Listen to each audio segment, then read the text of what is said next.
માંજલપુર વિસ્તારમાં રિક્ષા ચાલક રાજુ ઠાકોરે વ્યાજખોરોના ત્રાસથી કંટાળી ઝેરી દવા પી આત્મહત્યાનો પ્રયાસ કર્યો હોવાનો આક્ષેપ લગાવવામાં આવ્યો છે। પરિવારના જણાવ્યા મુજબ મિહિર ભરવાડ નામના વ્યક્તિએ વ્યાજે રૂપિયા આપ્યા બાદ પણ સતત હેરાનગતિ કરી હતી। રિક્ષા ચાલકને મારવા તેમજ મોબાઈલ છીનવી લેવાનો પણ આક્ષેપ કરવામાં આવ્યો છે।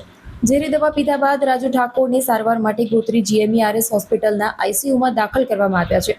રિક્ષા ચાલકની હાલત ગંભીર હોવાનું જણાઈ આવ્યું છે, જ્યારે પરિવારજનોએ જવાબદારોની સામે કડક કાર્યવાહીની અને ન્યાયની માંગ કરી છે।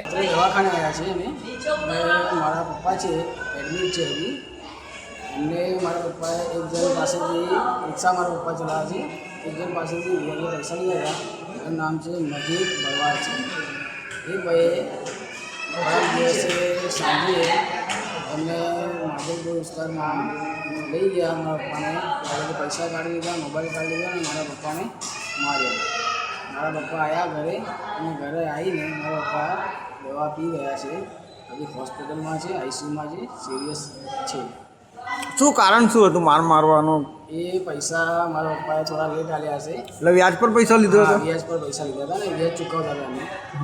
કેટલા પૈસા લીધા હતા અને કેટલું ચૂકવ્યું હતું? 20,000 રૂપિયા જેવું કંઈ લીધા હતા અને લગભગ વર્ષથી અમે વ્યાજ જ ચૂકવ્યા કરતા હતા।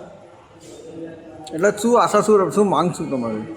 માંગ છે કે અમારે ન્યાય જોઈએ, મારા પપ્પાને કંઈ થવું ના જોઈએ, અમારે કેસ કરવો છે એમના પર કે આવી રીતના તમે હાથ ચાલીકી કેમ કરી પૂછવું પડે, તમારે બીજે બી પૂછવું પડશે ને, અમારા પરિવાર છે અમે બી, અમારે સલાહ તમારે જણાવવું હતું કે તારા પપ્પા જોડે ભાઈ આટલા પૈસા માંગે છે તો તારે શું કરવાનું છે। એકલામ લઈ જઈને મારા પપ્પાને આવી રીતના હાથ ચાલીકી કેમ કરી તમે લોકો? પૈસા બી ઉઠાવી લીધા, મોબાઈલ બી કાઢી લીધો, આવું કરી છે। અને દવા કઈ જગ્યાએ પીધી? દવા કલાલી આવીને પીધી છે, એમના ઘરે આવીને પીધી છે દવા। અચ્છા, તો હવે શું માંગ શું છે? હવે હા, માંગ શું છે? હવે માંગ એ છે એમના પર કેસ કરવા છે, બસ અમારે ન્યાય જોઈએ। કેટલા જણ હતા મારવામાં પપ્પાનો? એ કોઈ જાણકારી નથી, પપ્પાએ એવું કીધું છે કે આ મેર કરીને કોઈ છે એમણે આવું કર્યું। હાલત કેવી છે પપ્પાને? હાલત અભી બહુ સિરિયસ છે, ICUમાં છે। પોલીસ ફરિયાદ કરી છે? પોલીસ ફરિયાદ નહીં કરી, પોલીસવાળા આવીને ખાલી લખાણ લઈ ગયા છે, પોલીસવાળા હજી તો કશું કર્યું નહીં, ના FIR બી ફાડાઈ નહીં, ના કશું નહીં કર્યું। અમે અભી આટલા બધા ગયા હતા પોલીસ સ્ટેશન માટે, તો એવું કહે છે કે તમે માંજલપુર જાઓ। શું નામ છે આપનું? રાજુભાઈ, જે પેશન્ટ છે એનું રાજુભાઈ।